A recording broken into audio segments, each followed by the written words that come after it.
अस्सलाम वालेकुम dear students, मैं आपका केमिस्ट्री का टीचर मोहम्मद इकबाल।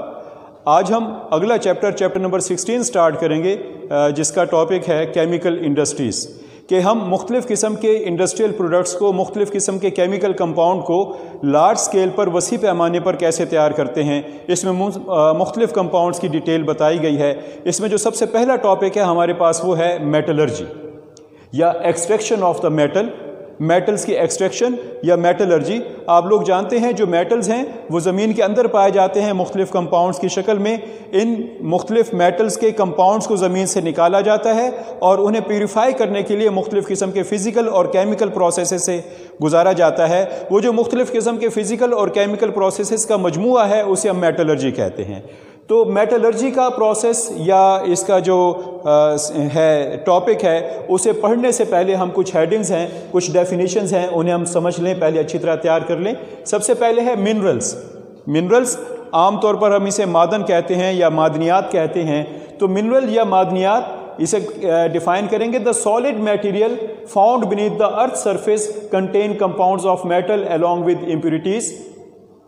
मिनरल्स वो सॉलिड मटेरियल हैं जो ज़मीन के अंदर पाए जाते हैं। ये मुख्तलिफ मेटल के कंपाउंड हैं और इसके साथ साथ इनमें इम्प्योरिटीज़ भी मौजूद हैं।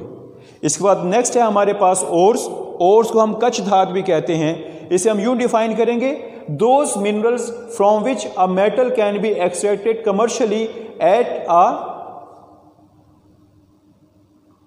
at comparatively low cost with minimum effort or less effort। Minerals ऐसे ओर्स ऐसे मिनरल्स हैं जिसमें से हम कमर्शियल लेवल पर किसी मेटल को हासिल कर सकते हैं कम से कम कोशिश करके और कम से कम उस पर जो है वो खर्च करके। ऐसा ना हो कि हम किसी मेटल को एक्सट्रैक्ट करते हैं, उसकी जो प्यूरिफिकेशन का जो खर्चा है वो उस मेटल की टोटल जो आमदन है उससे बढ़ जाए।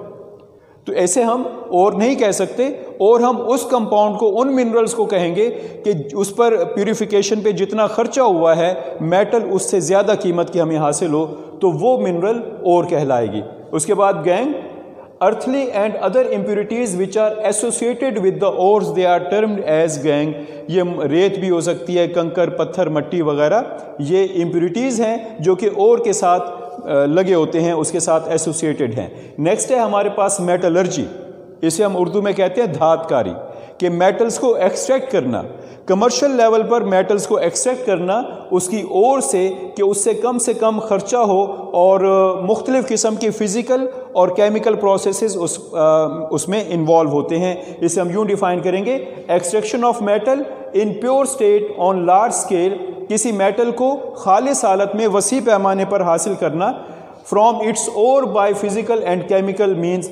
और इसके लिए हम उसकी ओर को मुख्तलिफ फ़िज़िकल और केमिकल प्रोसेस से गुजारते हैं ताकि उसे प्यूरिफाई किया जा सके, उसमें से इम्प्योरिटीज़ जो हैं वो अलग की जा सकें। इसके बाद कंसंट्रेशन का प्रोसेस है। पहला process concentration, it is the removal of the gang from the ores. ये ओर में से इम्प्योरिटीज़ को रिमूव करने का तरीका है। ये ओर्स में से इम्प्योरिटीज़ को रिमूव करने का तरीका है। मुख्तलिफ मेटल्स की ओर्स को मुख्तलिफ तरीक़ों से कंसंट्रेशन के अमल से गुजारा जाता है। मुख्तलिफ मेटल्स को मुख्तलिफ प्रोसेस से कंसंट्रेट किया जाता है। इसमें पहला है ग्रेविटी सेपरेशन। पहला ग्रेविटी सेपरेशन, जैसा कि आप जानते हैं ग्रेविटी के नाम से, this process is based on the difference of the gravity of the ore and the gangue particle. इस प्रोसेस का इन्हिसार जो मेटल है और उसमें जो इम्प्योरिटीज़ हैं उनकी डेंसिटी के डिफरेंस की बुनियाद पर है। लाजमी बात है, जिनकी डेंसिटी कम होगी वो नीचे सेटल डाउन हो जाएंगी और जिनकी डेंसिटी कम होगी वो ऊपर फ्लोट करेंगी। इसके लिए आम तौर पर जो है वो वाटर टैंक इस्तेमाल किए जाते हैं, जिसमें पहले से ओर डाल दी जाती है और उसके बाद वाटर या स्टीम जो है वो हाई प्रेशर के साथ गुजारी जाती है, पास की जाती है, जिसकी वजह से अंदर जो है वो इसका मिक्सिंग का अमल होता है। और मिक्सिंग के नतीजे में जो हैवी मेटल्स हैं वो नीचे बैठ जाते हैं और जो लाइट पार्टिकल्स हैं वो ऊपर फ्लोट करते हैं। वाटर करंट के ज़रिए, यानी पानी के बहाव के ज़रिए, वाटर और उसके साथ जो इम्प्योरिटीज़ हैं वो रिमूव हो जाती हैं। ये है ग्रेविटी सेपरेशन। इसके बाद नेक्स्ट है हमारे पास फ्रोथ फ्लोटेशन प्रोसेस। फ्रोथ कहते हैं झाग को। फ्रोथ झाग के तैरने का अमल।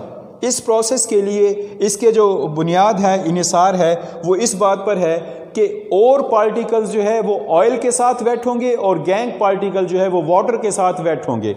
इसके लिए इसी तरह का एक टैंक लिया जाता है जिसमें ओर पार्टिकल्स, उसके साथ वाटर और कोई ऑयल, पाम ऑयल वगैरह ये उसमें डाले जाते हैं और फिर इसे हॉट गैसेस की मदद से अच्छी तरह मिक्स किया जाता है। जब हॉट गैसेस इसमें दाखिल होते हैं तो अंदर मिक्सिंग का अमल होता है। मिक्सिंग के अमल के नतीजे में जो और पार्टिकल्स हैं वो ऑयल के साथ अटैच होते हैं, वेट होते हैं, और जो गैंग पार्टिकल्स हैं वो पानी के साथ, चूँकि ऑयल जो है वो वाटर से लाइटर है, उससे हल्का है, लिहाजा ऑयल ऊपर आता है और झाग की शक्ल में, फ्रोथ की शक्ल में ऊपर तैरता है। और जब उस झाग को या उस फ्रोथ को हम निकालते हैं तो दरअसल उसमें जो मेटल कंपाउंड्स हैं वो वहाँ से निकल जाते हैं, अलग हो जाते हैं। बाकी जो नीचे है वो सब के सब उसमें जो इम्प्योरिटीज़ हैं वो सेटल डाउन हो जाती हैं। इस प्रोसेस को हम फ्रोथ फ्लोटेशन प्रोसेस कहते हैं। This process is based on the wetting characteristics of the ore and the gangue with water and oil respectively.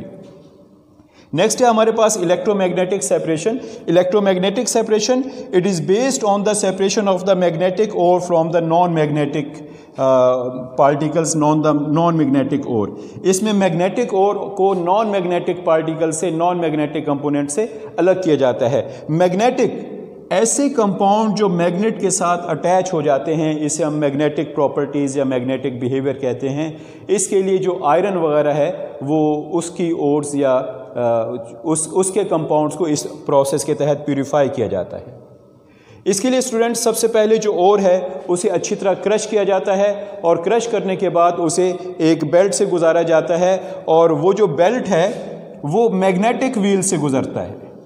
वो जो बेल्ट है वो मैग्नेटिक व्हील से गुजरता है और जब मैग्नेटिक व्हील से बेल्ट गुजरता है तो जो और पार्टिकल हैं वो मैग्नेट के साथ अटैच हो जाते हैं, जबकि जो गैंग पार्टिकल्स हैं वो अटैच नहीं होते, वो अलग हो जाते हैं। जब बेल्ट इस व्हील से, मैग्नेटिक फील्ड से डिटैच होगी तो और पार्टिकल्स भी इससे अलग हो जाएंगे।